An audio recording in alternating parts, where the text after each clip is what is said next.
candidate Trump doesn't need to know every nuance, doesn't need to know about every conversation. He is essentially the godfather.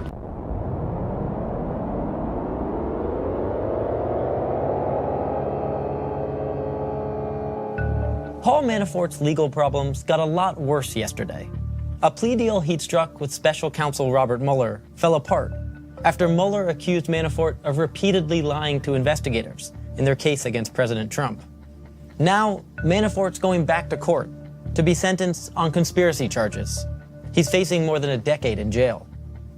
If that wasn't enough, The Guardian reported today that Manafort met directly with Julian Assange at the Ecuadorian embassy in London in early 2016, around the time Manafort joined the Trump campaign, and a few months before WikiLeaks released stolen emails from the DNC. Both Assange and Manafort strongly deny the report.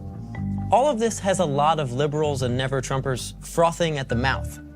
If Mueller's investigation was ever going to point to something beyond just tax fraud and obstruction of justice, to the C word, collusion, it always seemed that Manafort would be the guy who brought it home. He was the one, after all, who owed a lot of money to powerful pro-Russian oligarchs in Ukraine when he first joined the campaign. He's also the one with close ties to a man, Konstantin Kilimnik, who's suspected of having direct links to Russian intelligence. Mueller indicted Kilimnik as part of the investigation into Manafort.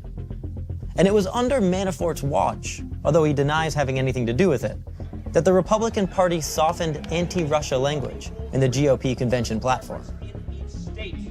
All that looks bad. But trouble for Manafort doesn't necessarily mean trouble for President Trump.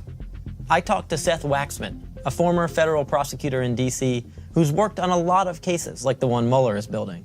This is one of the best events for Trump in the Mueller investigation that we've seen publicly in a long time.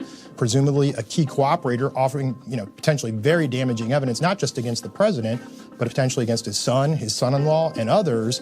And that person's no longer cooperating with the government as far as we know. So that is a big win for Mr. Trump. Can you conclusively say that this means that Mueller has lost a key part of his case?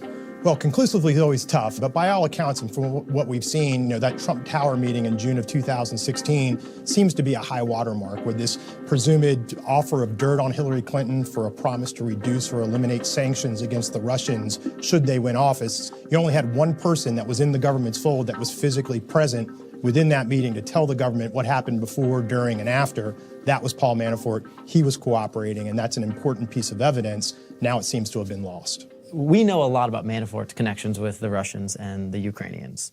But the real goal for Mueller, the real key thing here is, did Trump actually approve something? Did he know about a deal, a sort of quid pro quo?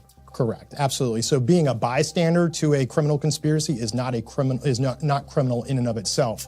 So if he learned after the fact, he being the president learned after the fact and did nothing to facilitate the criminal conduct or cause it to come about, that is not a criminal charge, and it may not be an impeachable offense. Ultimately, Mueller's goal is not just to show that Manafort has done something dirty, potentially, but that Trump was involved in it. Yeah, I think Manafort is a footnote in all of this, and as history will judge, this is a case about the President of the United States. Anyone who thinks otherwise, I think, is being naive.